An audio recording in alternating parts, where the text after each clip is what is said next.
Nam mô Bổn Sư Thích Ca Mâu Ni Phật. Kính bạch Thầy, kính thưa toàn thể đại chúng. Sáng hôm nay mình sẽ thực tập ngồi thiền trước khi mình bắt đầu lễ Hằng Tuần. Mời đại chúng mình tìm cho mình một tư thế ngồi cho dễ chịu. Giữ lưng vừa thẳng, thả lỏng hai vai. Hai bàn tay có thể chồng trên nhau và để trong lòng chân, hoặc để trên hai đầu gối. Mắt của mình có thể nhắm mắt lại, miệng khép lại và mỉm cười nhẹ, và buông thơ toàn thân. Dear respected Thai, dear noble community, this morning we'll have a chance to practice sitting meditation before we start our Sunday service. We invite you to find yourself a comfortable posture. Make sure your back is upright, your shoulders relax. Your hands can be placed on your lap or on your knees.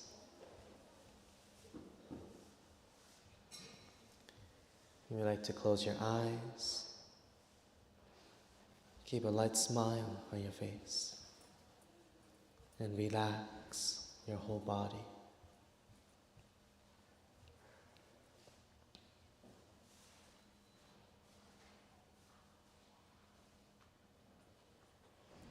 Sau khi chúng ta chỉnh tư thế xong, bây giờ chúng ta chú tâm về hơi thở.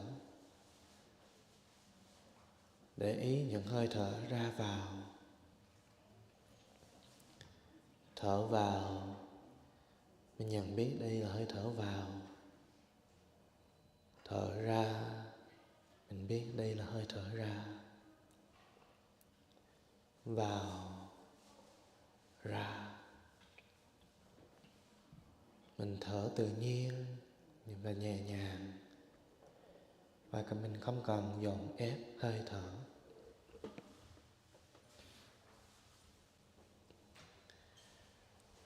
Once you establish your posture, bring all your attention to your breathing. Become aware of your in-breath as you breathe in, and become aware of your out-breath as you breathe out. In, out. There's no need to control or force your breathing. Breathe naturally and gently.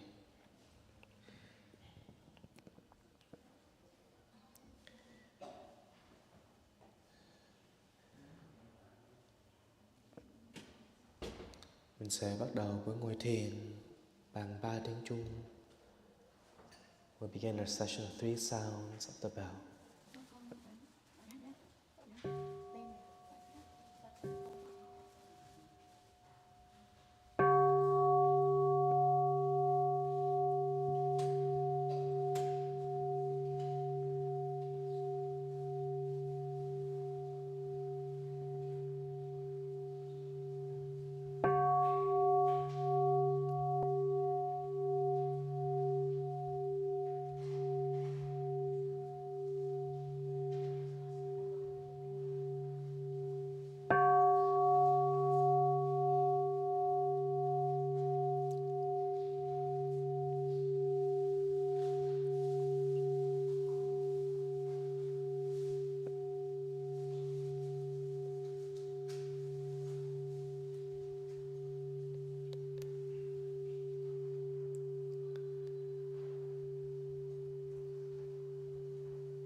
Thở vào. Tôi biết tôi đang thở vào. Thở ra. Tôi biết tôi đang thở ra. Vào. Ra. Breathing in. I am aware that I'm breathing in. Breathing out. I'm aware that I'm breathing out. in, out.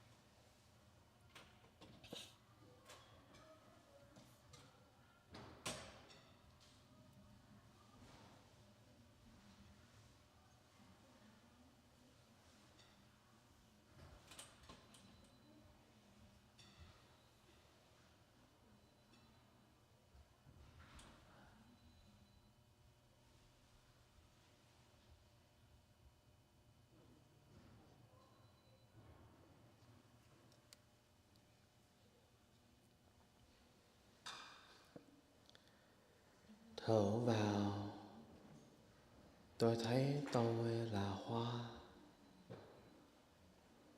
Thở ra, tôi cảm thấy tươi mát, là hoa tươi mát. Breathing in, I see myself as a flower. Breathing out, I feel fresh. Flower, fresh.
Thở vào, tôi thấy tôi là núi.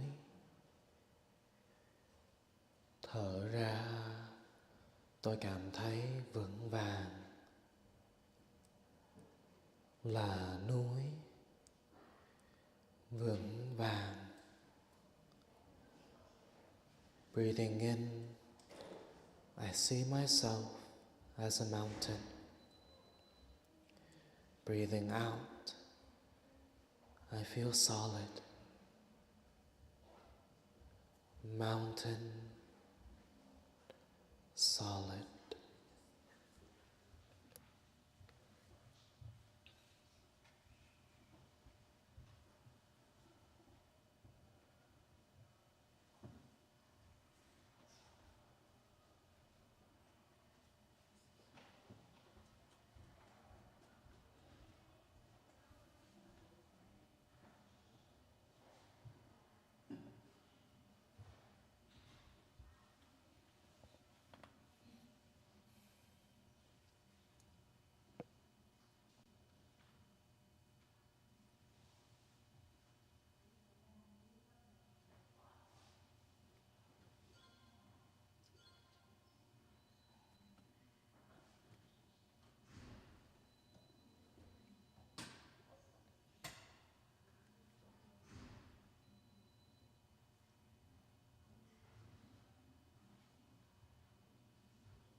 Thở vào, tôi trở nên mặt nước tĩnh. Thở ra, tôi im lặng phản chiếu trời mây đồi núi. Nước tĩnh, lặng chiếu. Breathing in, I see myself as still water. Breathing out, I reflect what is real and what is true. Still water, reflecting.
Thở vào, tôi trở nên không gian mênh mông.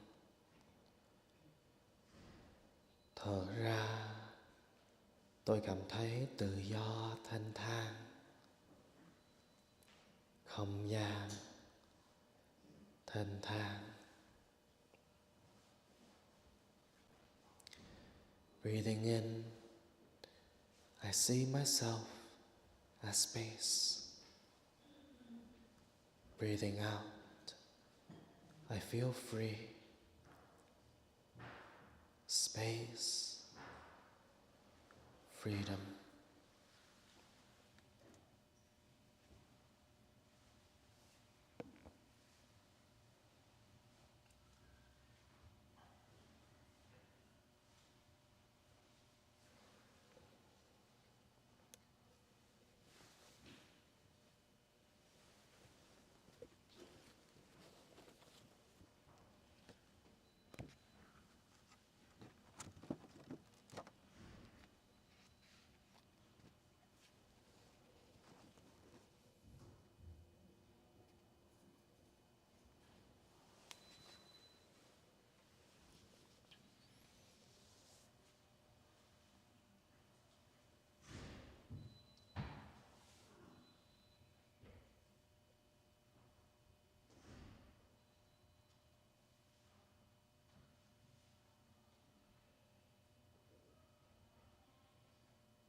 Cảm ơn đại chúng và đại chúng xa trường và xa bắc.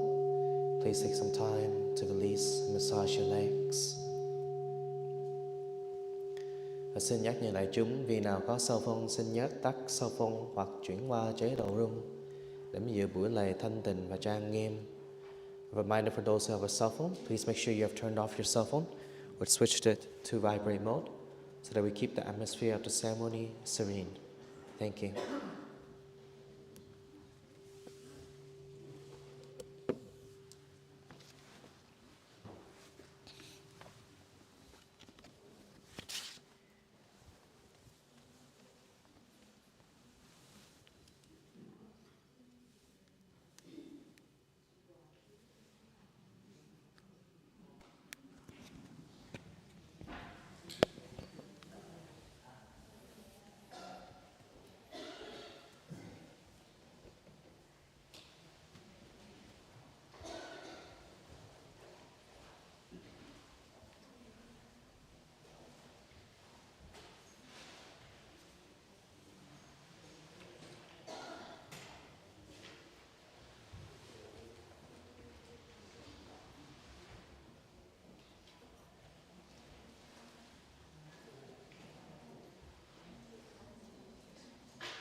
Please kneel down and turn the chanting book to page 0, the fragrance of the incense.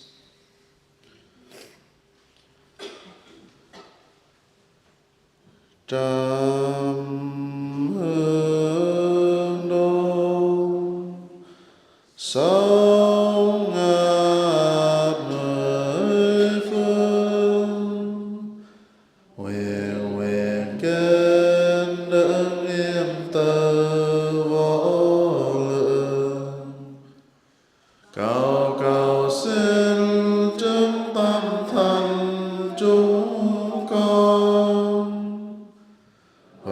Vầng khói kết mây lặng cúng dường, đạo nhiệm màu đã lan truyền nơi cùng nơi.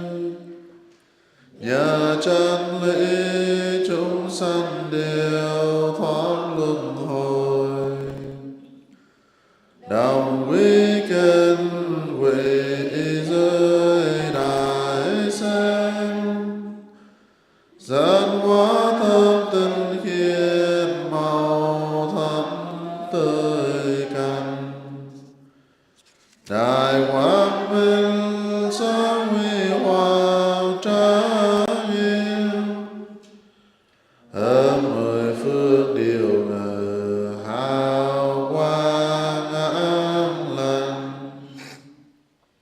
Nhiên đạo nguyên chuyên soi gom cùng quần sanh, phận đạo đồng cùng nhau tu tinh tâm mau viễn thành.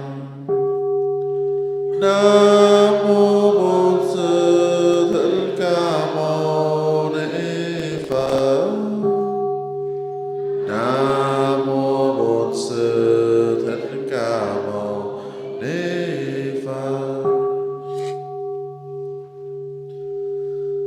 Xin cho khói trầm thơm cất thành mây năm sắc, dâng lên khắp 10 phương cúng dường vô lượng bụng vô lượng chư Bồ Tát, cùng các thánh hiền tăng nơi pháp giới dung thông kết đài sen rực rỡ.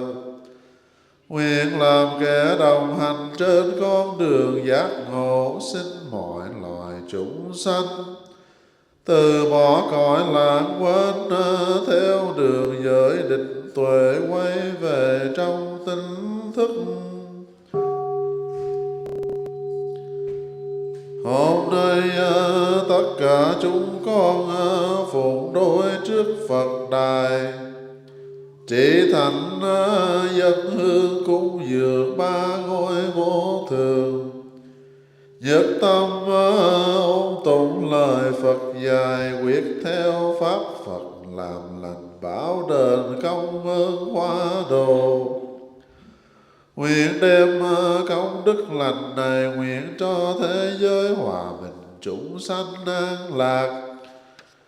Lại xin kỳ siêu các hương linh Lê Thị Phó, Lê Thị Lan, Nhan Kiên, Pháp Nhân Minh Thanh, Tiết Thị, Nguyện Thị Hoa, Dương Long Thái, Pháp Nhân Quang Bảo An,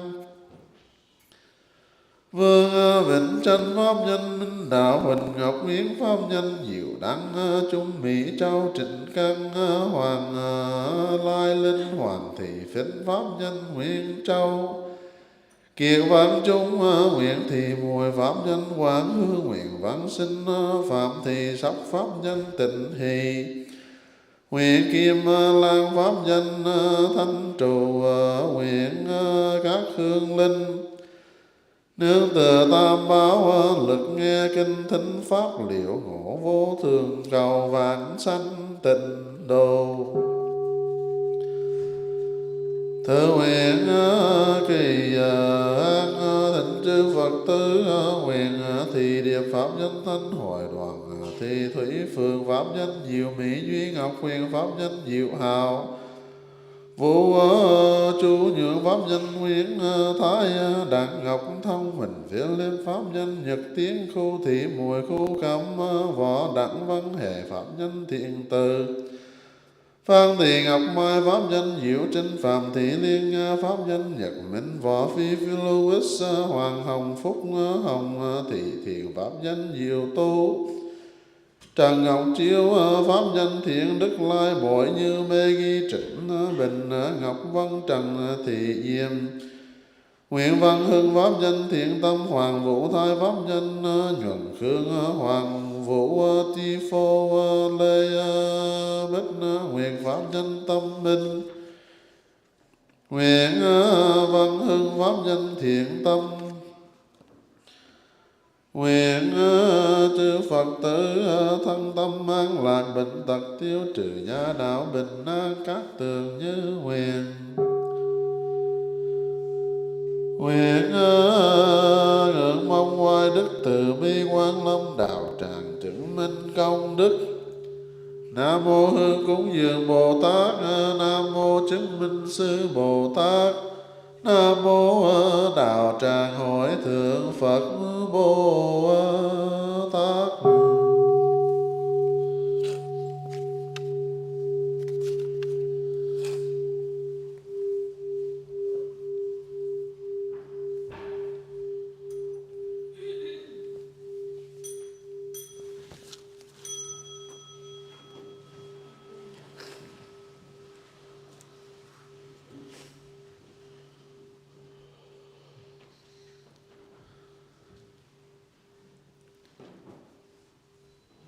The one who bows and the one who is bowed to are both by nature empty.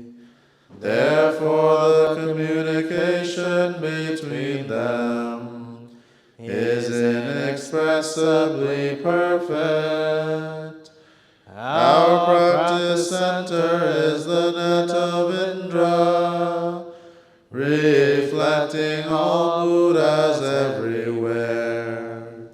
And with my person in front of each Buddha, I go with my whole life for refuge. Offering light in the 10 directions, the Buddha, the Dharma, and the Sangha, to whom we bow in gratitude.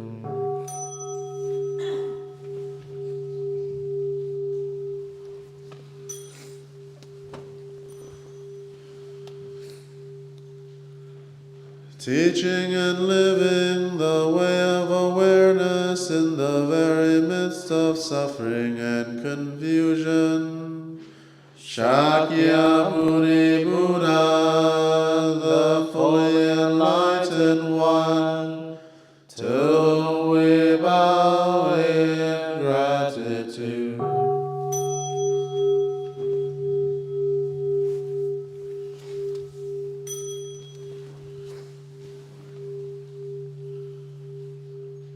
Showing the way fearlessly and compassionately, the stream of our ancestral teachers, to whom we bow in gratitude.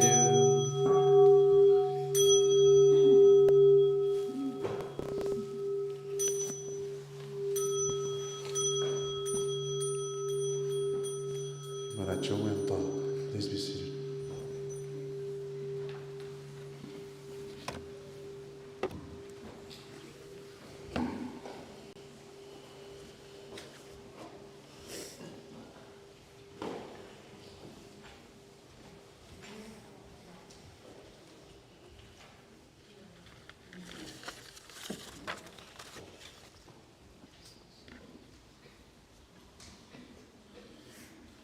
Marachong mở kinh trang số 4.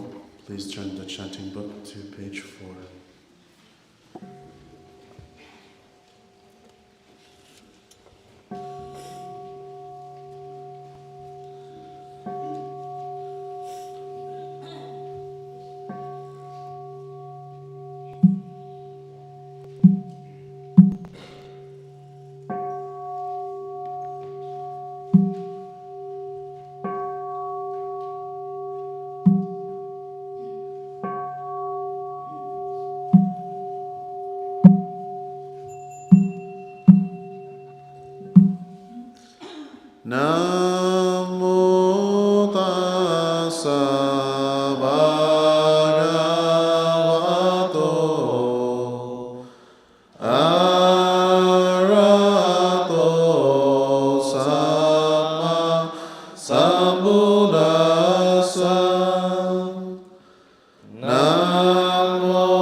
Nam mô tassa bhagavato arahato samma sambuddhassa. The Dharma is deep and lovely. We now have a chance to see, study, and to practice it. We vow to realize its true meaning. Nam mô Đức Bổn Sư Bổn Thích Ca Mâu Ni. Nam mô Đức Bổn Sư Bổn Thích Ca Mâu Ni. Nam mô Đức Bổn Sư Bổn Thích Ca Mâu Ni. Pháp Bổn Cao siêu mẫu nhiệm cơ duyên mới được thọ trì. Xin nguyện đi vào biển tuệ tinh thân giáo nghĩa nguyện về kinh tinh liêu bát nhã ba la mật đa Bồ Tát quan tự tại khi quán chiếu thâm sâu bát nhã ba la mật tự diệu pháp tri lực hồng soi thấy năm hướng điều không có tự thanh tịnh. Điều ấy xong Ngài vừa thọ tất cả mọi khổ đau ân nan. Nghe đây xa lời từ xa chẳng hát không chẳng hát gì xa xa chính thực là không chính thực là xác còn lại bốn quần kia cũng điều như vậy. Cả xa lời từ nghe đây thế mọi pháp điều không sanh cùng không diệt không nhớ cùng không sanh không theo cùng không bất. Trong thân không có xa thọ tượng cùng không có hàng thực không có nhãn thị trị địa thanh thị sáu căn không có sắc. Vì số pháp sao trần không có 18 giới tứ nhà đến đi thân không hề có vô minh không có ơn vô minh. Không lão từ cùng không hết lão từ không có tầm dìa đạo không trí cùng không đăng vì không có sơ đăng ni một vị Bồ Tát.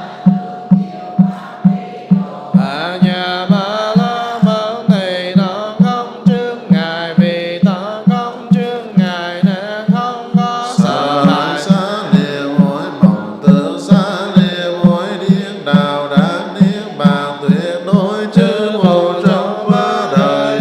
Diệu pháp trí độ bát nhã ba la mật nên đấng vô thường nhớ vậy nên phải biết rằng bát nhã ba la mật linh chú đại thật là linh chú đại vinh là linh chú vô thường là linh chú tuyệt là chân lý bất vọng có năng lực tiêu trừ tất cả mọi khổ nạn. Tôi muốn tiếc câu tâm chú trí độ bát nhã ba la mật. Nói xong Đức Bồ Tát liên ông thân chú rằng a đế ba ra sam ga te bồ đề sa ga te ba ra sam ga te bồ đề sa ga te ba ra sam ga te bồ đề sa.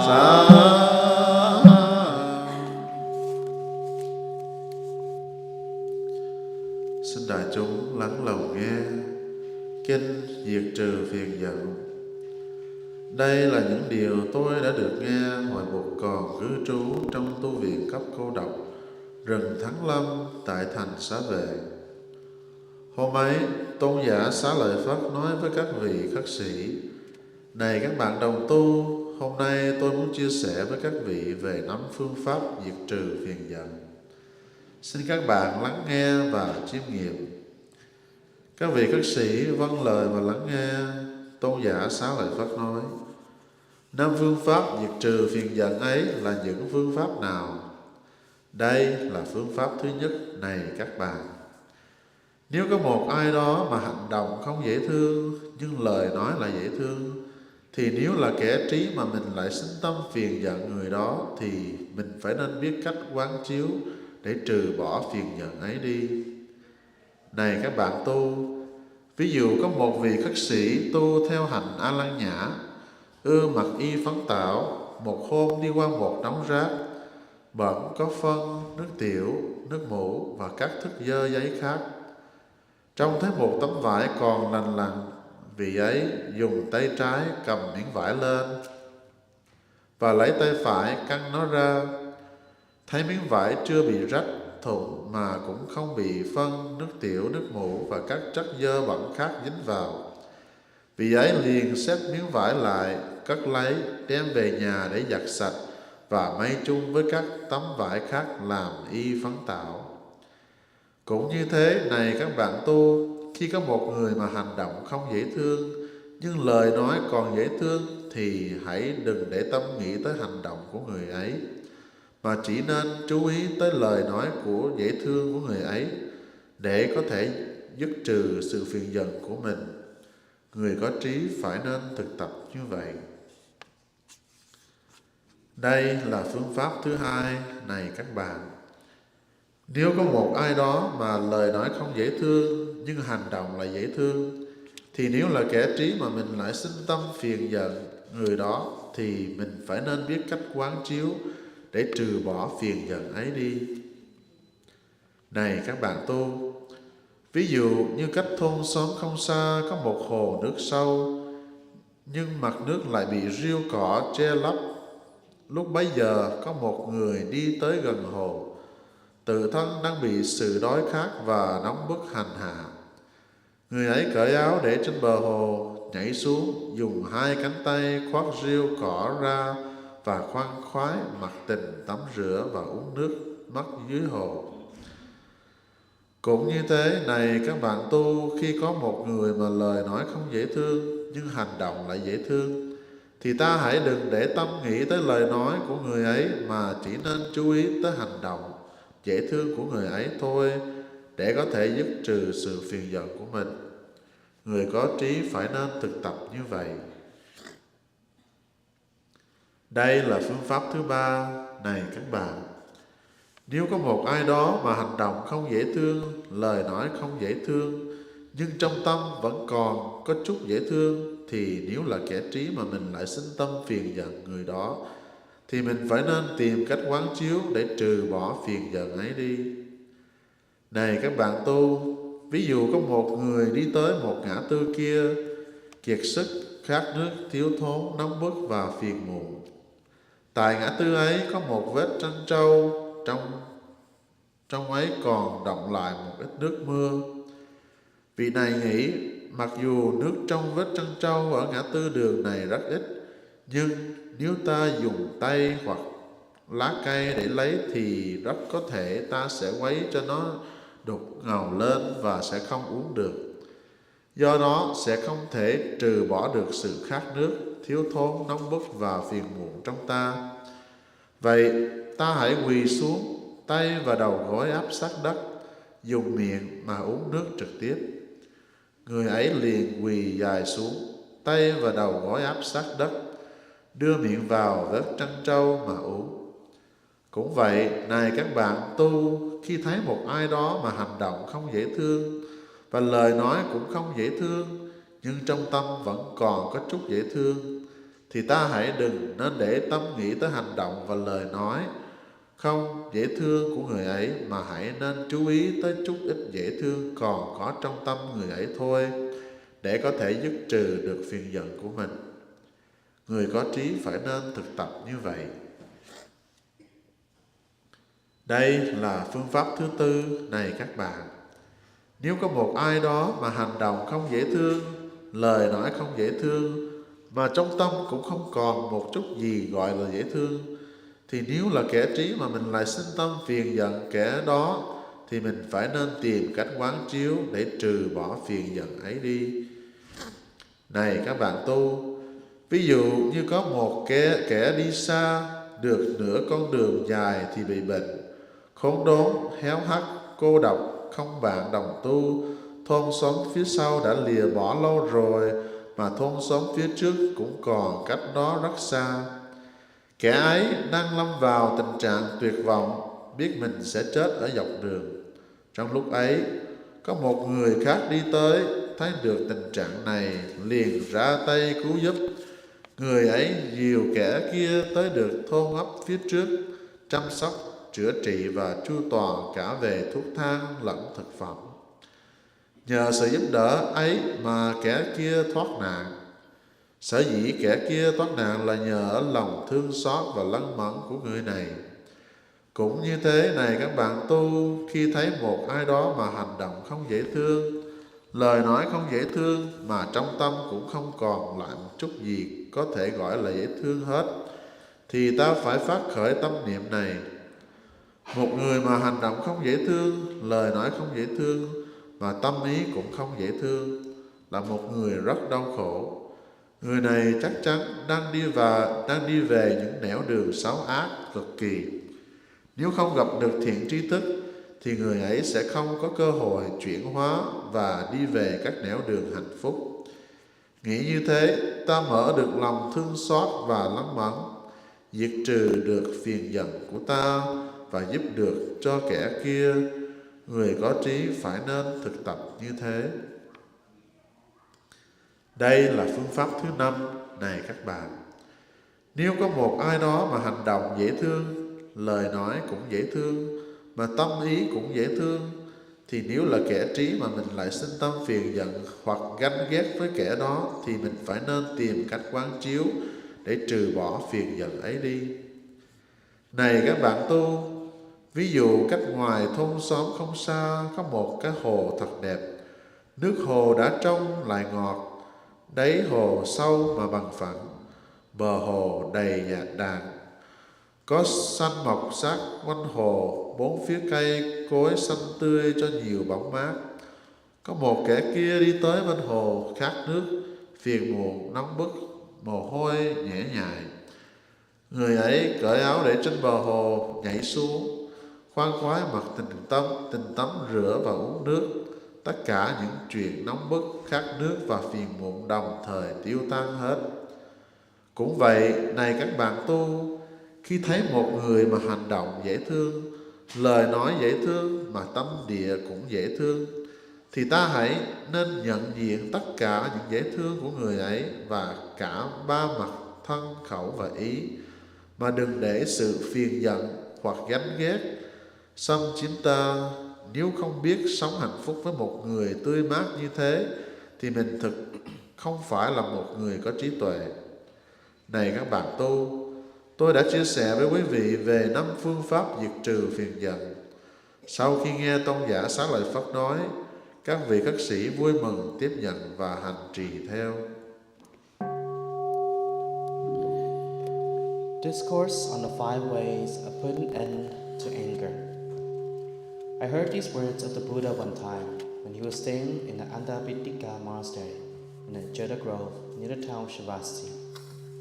One day, the Venerable Shariputra said to the monks, "Friends, today I want to share with you 5 ways of putting an end to anger. Please listen carefully and put it into practice in what I teach." The bhikkhus agreed and listened carefully. The Venerable Shariputra then said, "What are these 5 ways of putting an end to anger?"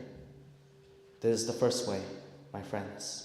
If there is someone whose bodily actions are not kind, but whose words are kind, if you feel anger towards that person, but you are wise, you will know how to meditate in order to put an end to your anger. My friends, say there is a bhikkhu practicing asceticism who wears a patchwork robe. One day he is going past a garbage pile filled with excrement, urine, mucus, and many other filthy things, and he sees in the pile one piece of cloth still intact. Using his left hand, he picks up the piece of cloth and he takes the other end and stretches it out with his right hand. He observes that this piece of cloth is not torn and has not been stained by excrement, urine, sputum, or other kinds of filth. So he folds it and puts it away to take home, washes and sews it into his patchwork robe. My friends, if you are wise and someone's bodily actions are not kind, but his words are kind, you should not pay attention to his unkind bodily actions, but only be attentive to his kind words. This will help you put an end to your anger. My friends, this is the second method. If you become angry with someone whose words are not kind, but whose bodily actions are kind, if you are wise, you will know how to meditate in order to put an end to your anger. My friends, say that not far from the village there is a deep lake, and the surface of that lake is covered with algae and grass. There is someone who comes near the lake who is very thirsty, suffering greatly from the heat. He takes off his clothes, jumps into the water, and using his hands to clear away the algae and grass, enjoys bathing and drinking the cool water of the lake. It is the same, my friends, with someone whose words are not kind, but whose bodily actions are kind. Do not pay attention to that person's words. Only be attentive to his bodily actions in order to be able to put an end to your anger. Someone who is wise should practice in this way. Here is the third method, my friends. If there is someone whose bodily actions and words are not kind, but who still has a little kindness in his heart, if you feel anger towards that person and are wise, you will know how to meditate to put an end to your anger. My friends, say there is someone going to a crossroads. She is weak, thirsty, poor, hot, deprived, and filled with sorrow. When she arrives at the crossroads, she sees a buffalo's footprint with a little stagnant rainwater in it. She thinks to herself, there is very little water in this buffalo's footprint. If I use my hand or a leaf to scoop it up, I will stir it up and it will become muddy and undrinkable. Therefore, I will have to kneel down with my arms and knees on the earth, put my lips right to the water, and drink it directly. Straight away, she does just that. My friends, when you see someone whose bodily actions and words are not kind, but where there is still a little kindness in her heart, do not pay attention to her actions and words, but to the little kindness that is in her heart, so that you may put an end to your anger. Someone who is wise should practice in that way. This is the fourth method, my friends. If there is someone whose words and bodily actions are not kind, and in whose heart there is nothing that can be called kindness, if you are angry with that person and you are wise, you will know how to meditate in order to put an end to your anger. My friends, suppose there is someone on a long journey who falls sick. He is alone, completely exhausted, and not near any village. He falls into despair, knowing that he will die before completing his journey. If at that point someone comes along and sees this man's situation, she immediately takes the man's hand and leads him to the next village, where she takes care of him, treats his illness, and makes sure he has everything he needs by way of clothes, medicine, and food. Because of this compassion and loving kindness, the man's life is saved. Just so, my friends, when you see someone whose words and bodily actions are not kind, and in whose heart there is nothing that can be called kindness, give rise to this thought. Someone whose words and bodily actions are not kind, and in whose heart there is nothing that can be called kindness, is someone who is undergoing great suffering. Unless he meets a good spiritual friend, there will be no chance for him to transform and go to realms of happiness. Thinking like this, you will be able to open your heart with love and compassion towards that person. You will be able to put an end to your anger and help that person. Someone who is wise should practice in that way. My friends, this is the fifth method. If there is someone whose bodily actions are kind, whose words are kind, and whose mind is also kind, if you are angry with that person and you are wise, you will know how to meditate in order to put an end to your anger. My friends, Suppose that not far from the village there is a beautiful lake. The water in that lake is clear and sweet. The bed of the lake is even. The banks of the lake are lush with green grass, and all around the lake beautiful fresh trees give shade. Someone who is thirsty, suffering from heat, whose body is covered in sweat, comes to the lake, takes off his clothes, leaves them on the shore, jumps down into the water, and finds great comfort and enjoyment in drinking and bathing in the pure water. His heat, thirst, and suffering disappear immediately. In the same way, my friends, when you see someone whose bodily actions are kind, whose words are kind, and whose mind is also kind, give your attention to all his kindness of body, speech, and mind, and do not allow anger or jealousy to overwhelm you. If you do not know how to live happily with someone who is as fresh as that, you cannot be called someone who has wisdom. My dear friends, I have shared with you the 5 ways to put an end to anger.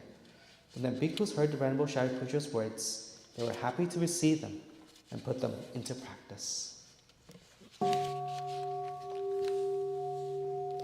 Và chúng mở kinh trang số 13. Please turn to page 13.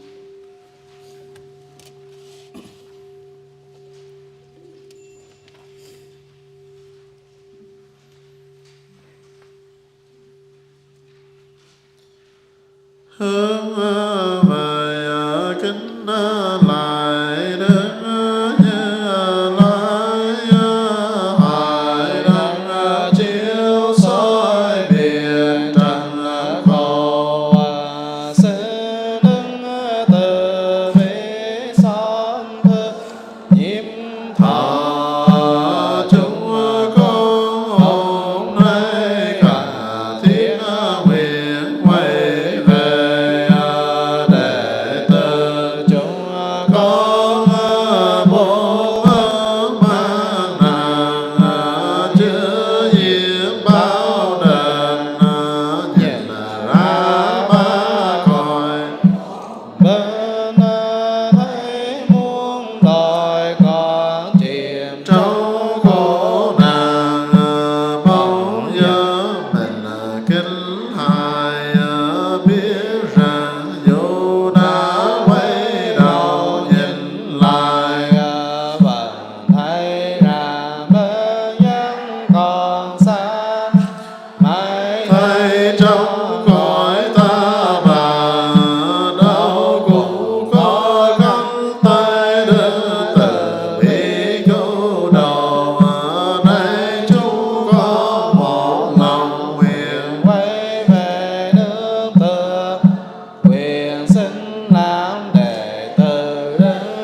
trong ba cõi, ra vào tự tại hóa độ mọi loài, không bỏ một ai, tất cả đều đưa lên bờ không thoái chuyển.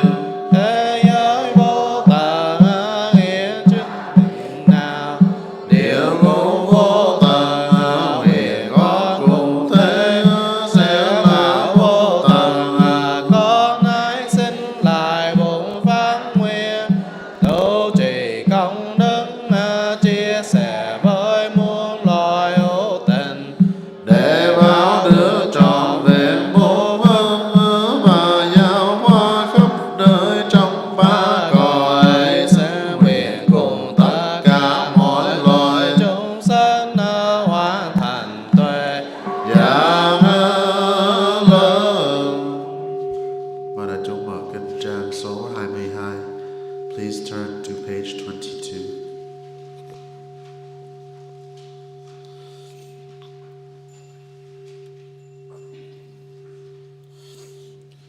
Nguyện ngày lành đêm lành, ngày đêm sau thời Điều an lành cho mỗi giây mỗi phút mà cầu ơn tam bảo luôn che chở. Nam mô Đức Bồ Tát Tiêu Tại Gia Kiên Tường. Nam mô Đức Bồ Tát Tiêu Tai Gia Kiên Tường. Nam mô Đức Bồ Tát Tiêu Tai Gia Kiên Kiên Tường con về nước từ mùng người được trì lối cho con trong cuộc đời, có về nương tựa pháp con đường của tình thương và sự hiểu biết, con về nương tựa tăng đoàn thế của những người. nguyện sau cuộc đời đến hứng trì đủ kính Tham diệu tạo công đức vô biên, để tự sinh hồi hướng cho chúng sanh mọi miền. Nam mô sinh nguyện hằng ân nghĩa sinh nguyện đền, phiền não sinh nguyện Còn quá khổ sinh chư ân.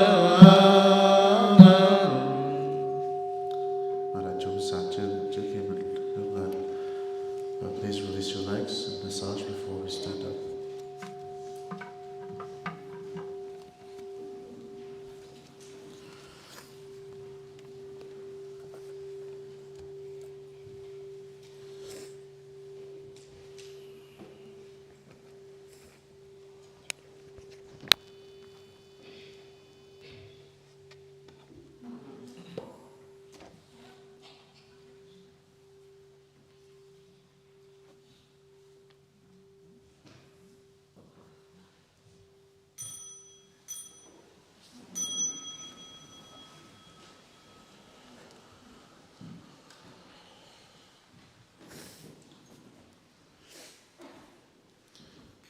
In gratitude to our parents who give us life, our nation that keeps us safe, we bow deeply to the three jewels in the 10 directions.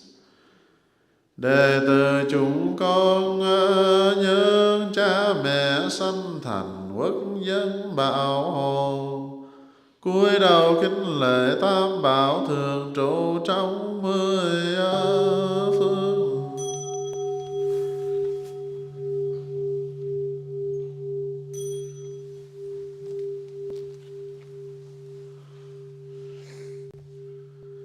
In gratitude to our ancestors, teachers, and friends who support us on our path, we bow deeply to the three jewels in the 10 directions. Đệ tử chúng con nhân sư trường giáo huấn liệt vì tính thi đàn na, cúi đầu kính lễ tam bảo thường trụ trong 10 phương.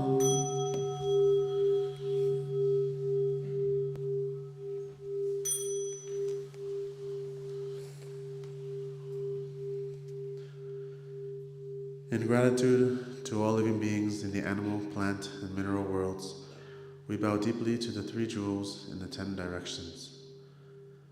Đệ tử chúng con nhớ mọi loài chúng sanh cây cỏ đất đá, cúi đầu kính lễ tam bảo thường trụ trong 10 phương.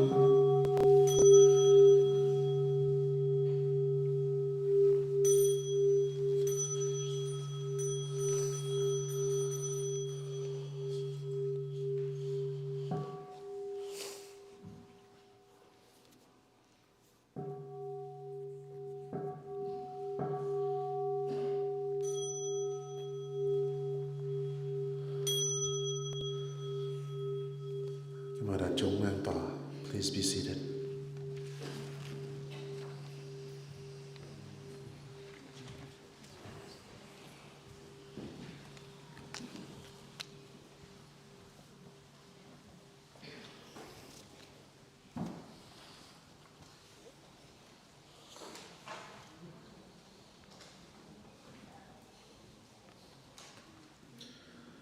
Thưa đại chúng, sáng nay chúng ta sẽ không có pháp thoại bằng tiếng Việt, nhưng mà chúng ta sẽ vẫn có pháp thoại bằng tiếng Anh cho các bạn trẻ cũng như các bạn nói tiếng Anh. Mời đại chúng cũng thông cảm. Bây giờ mời đại chúng mình chắp tay để niệm Phật trước khi buổi chia sẻ sáng hôm nay. So please join your palms and we'll recite the name of the Buddha before we begin. Nam mô Bổn Sư Thích Ca Mâu Ni Phật. Nam mô Bổn Sư Thích Ca Mâu Ni Phật. Nam mô Bổn Sư Mâu Ni Phật. So, good morning, dear friends, and welcome to the Trúc Lâm Monastery.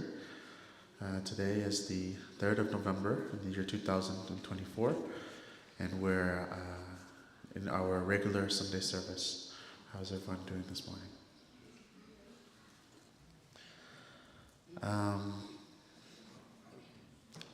This past week, I've been thinking a lot about how the weather has been changing, and it's a little bit more cold in the mornings, and a little bit more. We had our first snow the other day, and when our seasons change, I think it's always a good opportunity for us to think about, reflect on change. How change happens very quickly, and how, as people, we need to be able to accept change. Otherwise, we suffer a lot. We like when things are comfortable. That's just the natural human feeling. We like being comfortable. We like when things go our way. We like when things don't change, right? It's kind of like, I don't know if whoever's gone to like Tim Hortons or McDonald's in the past couple of years, but we have paper straws now. I'm still not over it, but it's something that's changed. But it's we like when things don't change. We like when things go our way. It's for a good reason, right? We're trying to protect the environment. But of course, a lot of people are still not very happy with that change. And so today, the topic that I want to talk about was a Buddhist perspective on our life, on relationships, and the inevitability of change. How change, we cannot avoid it. And in Buddhism, we know that understanding and accepting change is, and some of the inner reflections that it might bring up, is essential if we want to have peace, if we want to have self-awareness. The first part I want to talk about is impermanence. In Buddhism, we call it anicca. Everything, including people, our feelings, our perceptions, our mental formations, they change.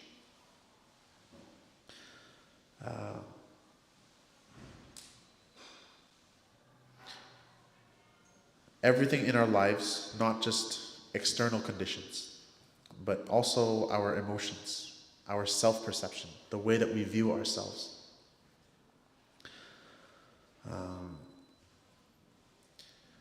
When we look at the relationships that we have, whether it's the relationships you have with your friends, your partner, your parents, they often mirror your own internal state, how you feel about yourself.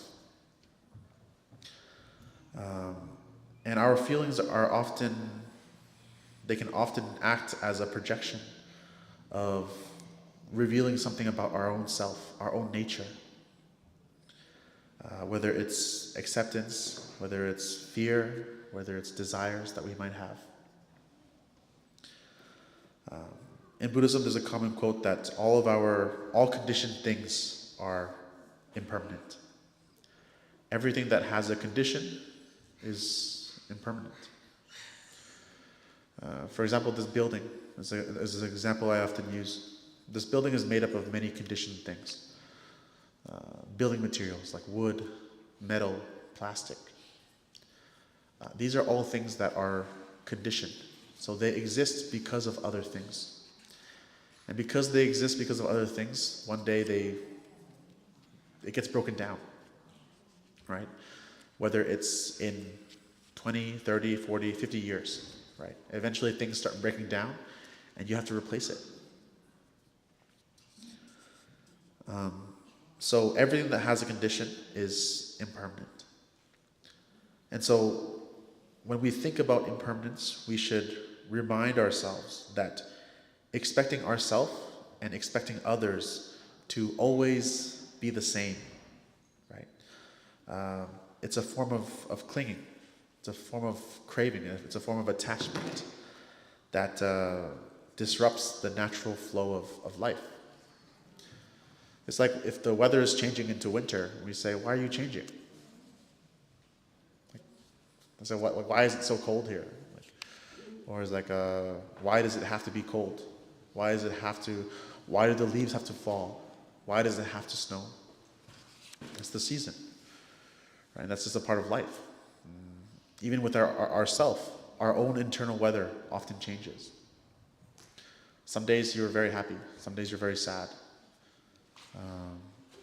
Some years you are changing and you become more unhappy with who you used to be. And so you start changing into who you want to become.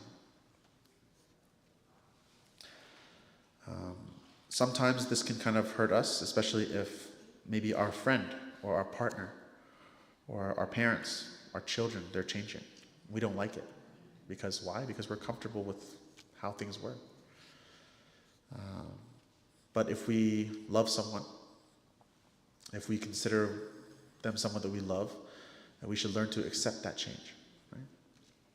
Especially if it's a good change. We learn to accept it for who they are.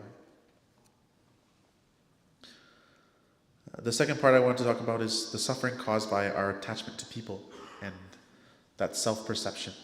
So, dukkha, which is the Pali term for suffering, it explains that suffering comes not only from attaching to others, but also from clinging to a fixed view of who we think we are and who we think others are. As people, we like to judge other people often, right? Without knowing their story, without understanding who they are. We create our own perception of them in our mind. And you always do this, right? Whether it's somebody that we know, maybe it's someone that we've known for 20 years, but maybe they're a little bit different today. So we start to judge them. Why are they different today? Why are they treating me differently today? And we always assume without asking.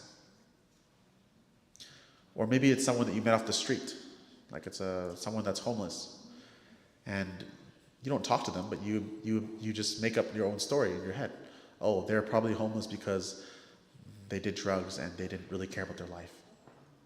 But we have no idea what someone's going through. But we create these things in our mind. We have our own perceptions. And many of these are influenced by what people tell us, right? So our parents, for example, if you're a parent, then you should understand that what you say to your children has a lot of effect, including your own perception, including the way that you view others, including the way that you view the world. So understanding this, we need to be very mindful about what we say. With our friends, if we have a very negative view about someone, about people, we can pass that on to our friends. And so when we understand that when feelings change, whether in ourselves or with others, we often feel hurt by it, right? We often feel insecure by it. For example, if you wake up in the morning and you look in the mirror and you see that maybe you've added a few extra pounds, you're a little heavier, or you see a few wrinkles on your face, and maybe you start to feel a little bit insecure. You start to feel a little bit sad because you feel that, oh, I'm getting old, or I'm getting a little bit bigger, a little bit heavy. So we think about these things and we often react from it. It comes from our own need for validation.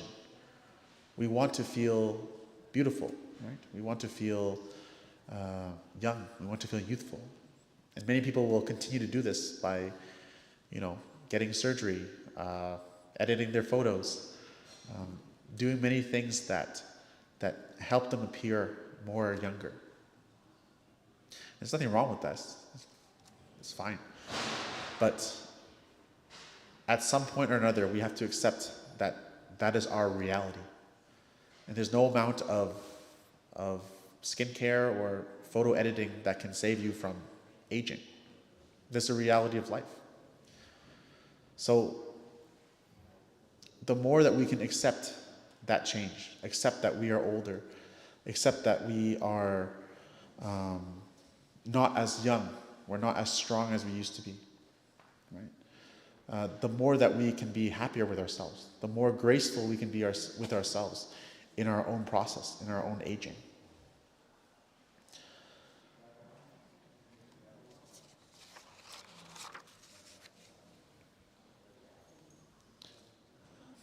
An example that I often like to use also is if you light a candle, you think about you're holding a candle and you're trying to keep it steady on your hand and you're trying to move around, but the fire is always flicking, right? If you've ever carried a candle around, you know that it's always flicking, and when you move it, you might extinguish the flame. So our attachment is like this clinging. We want it to be a certain way, but sometimes we just have to let it be, right?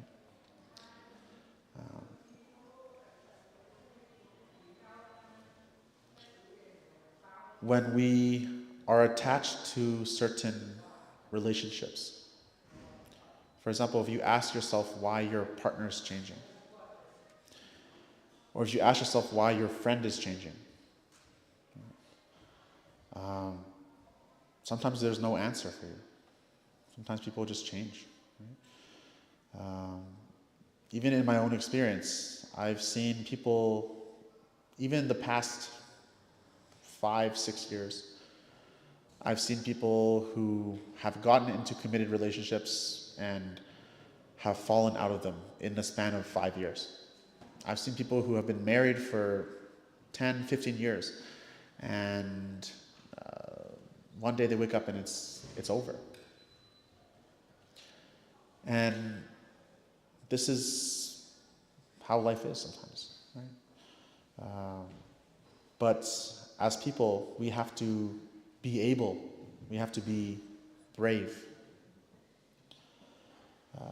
to understand and to accept our own heart, our own wisdom. If we are not happy with somebody's changing, or if we're not happy with how somebody has changed, we can't really do anything about that. For example, if somebody doesn't like you, no matter what you say to them, it's not going to change the way they feel about you. You can try, but if somebody is distinctly does not like you, like there's very few things that you can do that will change that person's opinion. You can keep being nice, which I think is something you should be doing, right? Always be nice, always be kind. But if someone does not like us, if someone feels a certain way about us, we have the right to try and change that. But we can't force them to change that. You can't force someone to think a certain way about you. You can't control someone's emotions.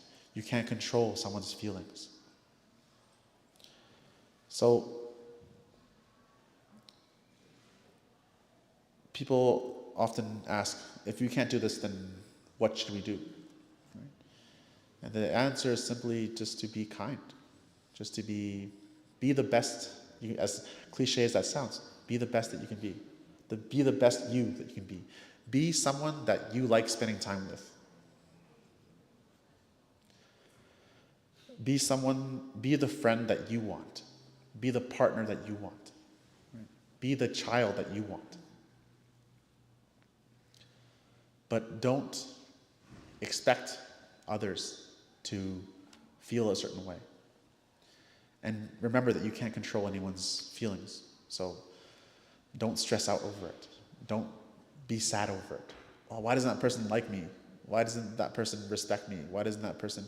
Sometimes people just don't. You can't do anything about that. So just work on yourself. The fourth part I want to talk about, I guess the third part, letting go. So understanding when it's time for us to let go and practice non-attachment. Non-attachment in Buddhism is not about being detached or being not caring. But it's about appreciating relationships and feelings without trying to control them. It's about keeping people in a place where you're comfortable, where you're okay with that relationship.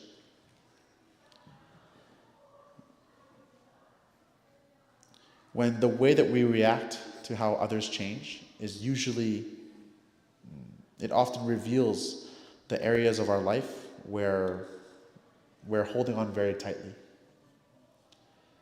The places where we are unable to let go.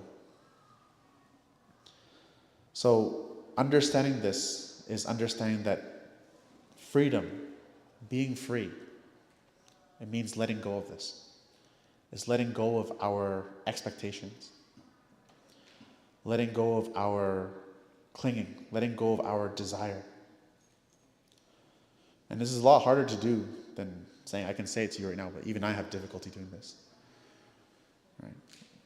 Because, like I said, we are all human. So we get attached. We get clingy. We hold on very tightly to things that we want to keep.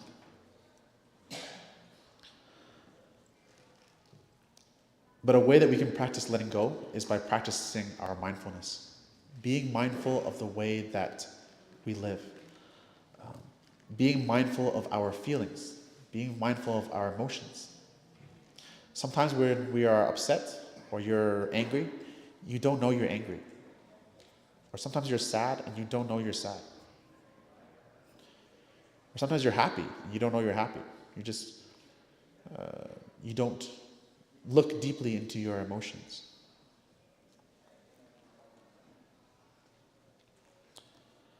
So,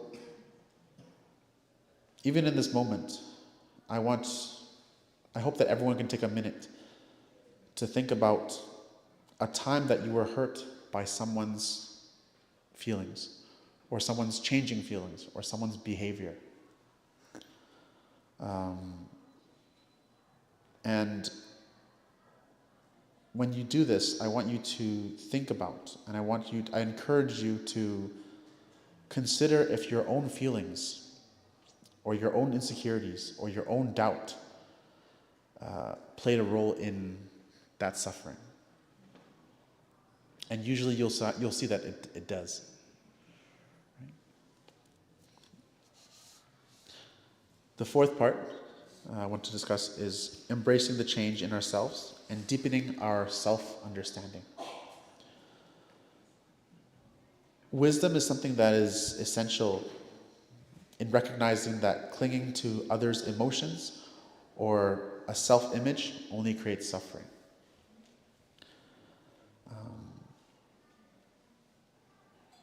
Like I said, when you're able to embrace the change in yourself, it's much easier for you to embrace change in others. For example, if you can embrace the change that you are getting older, or maybe you embrace the change that you're not as strong as you used to be. You embrace the change that you're not as fast as it used to be. You're not as quick thinking as it used to be. Accepting the changes in ourselves first. If you can't accept the change that's going on in yourself, it'll be very difficult for you to accept the change in someone else. In the same way that if you don't know how to love yourself, it's very difficult to love others.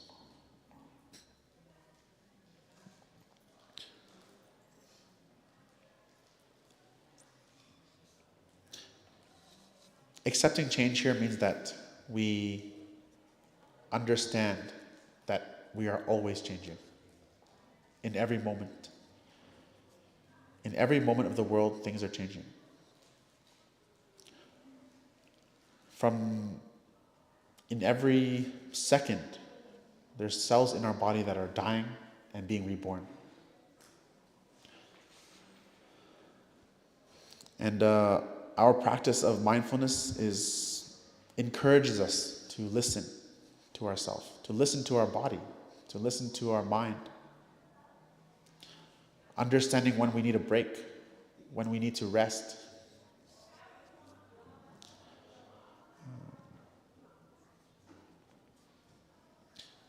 And the fifth part I want to discuss is cultivating compassion. When we're able to listen to ourselves, when we're able to accept the change in ourselves, then we can start to, or in the process, we can cultivate compassion. Compassion for ourselves, compassion for others. Compassion in Buddhism is called karuna. And when we have to accept change, it's much easier to do if we have compassion. If we look at it with compassion. Instead of looking at it with anger, or instead of looking at it with denial, we look at it with compassion.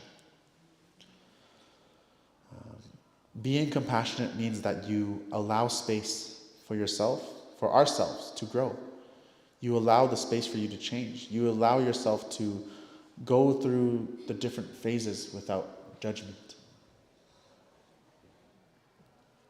We practice compassion by listening deeply, right? Listening without judging, without reacting, letting go of expectations, of creating a safe space where we can change.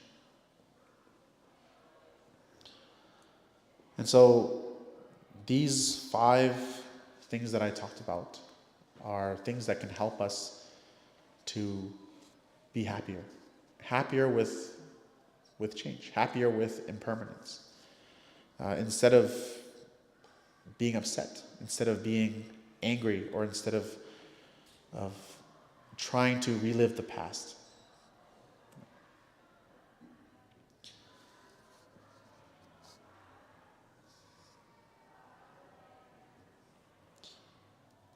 when we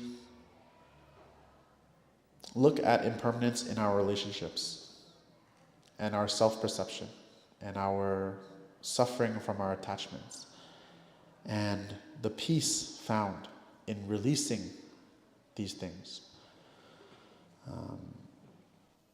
I encourage you to continue to reflect on these relationships.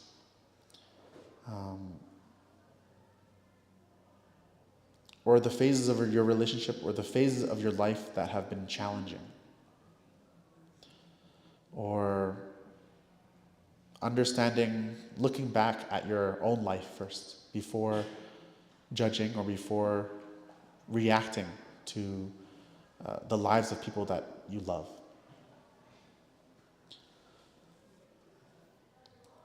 Remember that the only constant thing in life is change. When we allow ourselves and others the freedom to grow, we experience a deeper peace, and that comes from our understanding and embracing the ever-evolving nature of life. So, living with this understanding,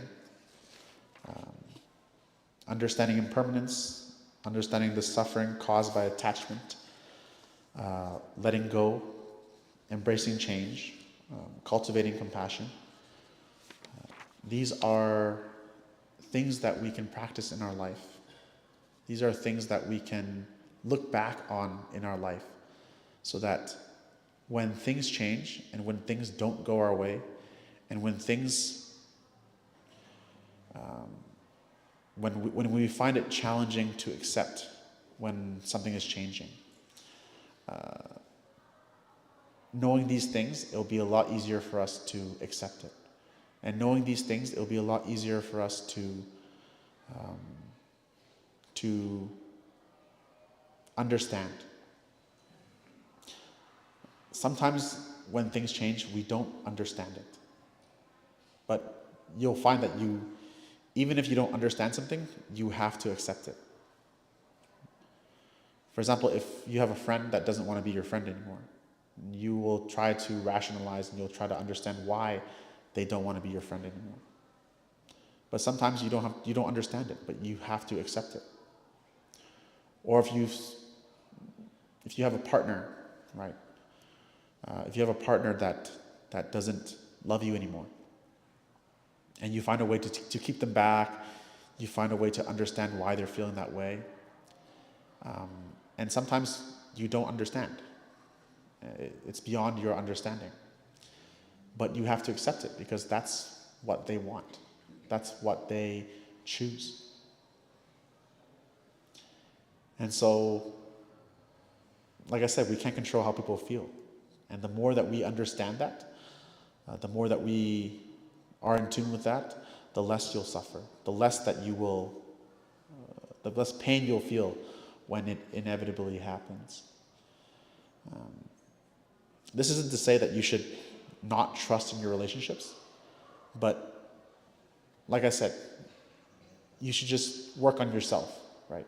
Because we can't control other people, just work on yourself. Just control what you can control. Just do what you can do. You can't control how someone feels about you, but you can control how you feel about someone. You can't control how you choose to behave with someone. You can choose how you choose to love someone. You can choose how you communicate with someone. So as long as you do your part, you should be happy with that.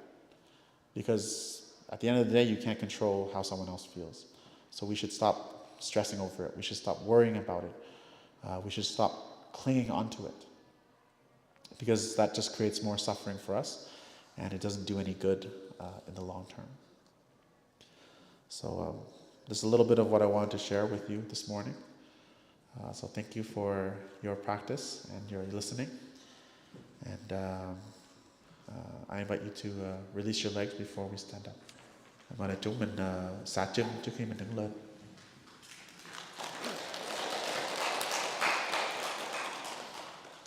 Bây giờ mình sẽ đến giờ cúng linh. Vậy thì mời quý vị nào hôm nay có người thân cúng linh Mình qua bên phía bên phải của Trấn Điện.